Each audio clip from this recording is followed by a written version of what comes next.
చట్టాలు కానీ హక్కులు కానీ నేటికి పూర్తి స్థాయిలో అమలు కాలేదు.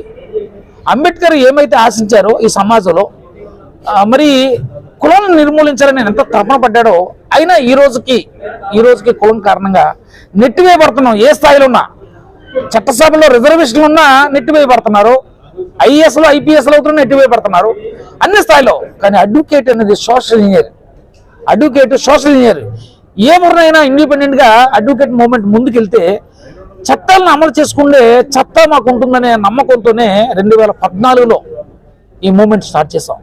ఇవాళ 7,800 మంది ఎస్సీ ఎస్టీ న్యాయవాదులు స్టేట్లో ఉన్నాం. వేలల్లో మేధావులు ఉన్నారు. మేధావులు అంటే జ్యుడిషియర్లో రిటైర్ అయిన జడ్జెస్ కానీ గ్రూప్ అధికారులు కానీ అందరూ ఎవరైతే రిజర్వేషన్ ద్వారా ప్రమోట్ అయ్యి ఈ రోజున సెటిల్ అయి ఉన్నారో ఆంధ్రప్రదేశ్లో వాళ్ళందరినీ ఏకం చేస్తూ మిగతా 85 మంది ఎవరైతే గ్రామీణ ప్రాంతాల్లో వెనుకబడి ఈ రోజున అన్ని రకాల నెట్టివేయబడుతున్నారో వాళ్ళకు ఒక భరోసా కల్పించాలనేదే ఏఎఫ్ లక్ష్యం. ఆ నిర్మాణంతోనే ఇవాళ న్యాయవాదులు ఇంతమంది స్వచ్ఛందంగా 10 ఏళ్ళుగా వస్తున్నారు. న్యాయవాదులతో పాటు మరి ప్రజాప్రతినిధులు వస్తున్నారు, దళిత క్రైస్తవులు వస్తున్నారు, జర్నలిస్టులు వస్తున్నారు. అట్లాగే అనేక మంది అంబేద్కర్ వాదులు ఈ మీటింగ్ హాజరయ్యారు. భవిష్యత్తులో మేము చేయబోయే కార్యక్రమాలు ఏంటంటే డిసెంబర్లో ఖచ్చితంగా ఏఎఫ్ ఛాంబర్ ఒకటి విజయవాడలో ఓపెన్ చేస్తాం. ఎందుకంటే అన్న అరుణ్ కుమార్ అన్న మేము ఇంకా స్టేట్ కమిటీ జోనల్ కమిటీ ఉన్నారు.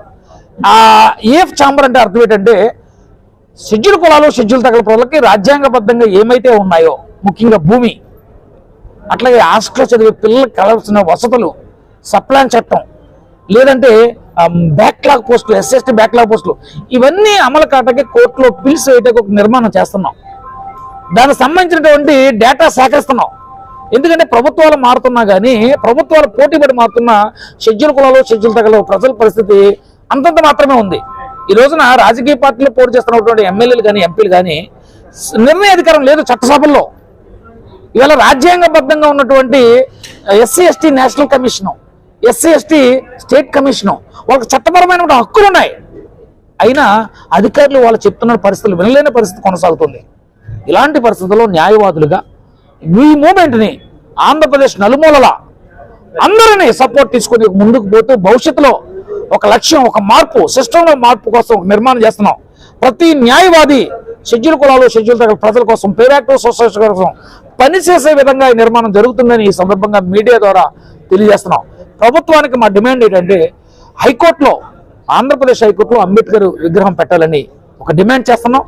క్రింద స్థాయి కోర్టుల్లో అంబేద్కర్ చిత్రపటం పెట్టాలని ఒక డిమాండ్ చేస్తున్నాం. ఎందుకంటే మరి సుప్రీంకోర్టులో అంబేద్కర్ స్టాచ్యూ నిర్మాణం జరిగింది, తెలంగాణ హైకోర్టులో నిర్మాణం జరిగింది, మరి ఆంధ్రప్రదేశ్ హైకోర్టులో కూడా అంబేద్కర్ స్టాచ్యూ నిర్మాణం జరగాలని, మరి కింద స్థాయి కోర్టులో అంబేద్కర్ చిత్రపటం పెట్టాలని ఈ సందర్భంగా చేస్తున్నాం.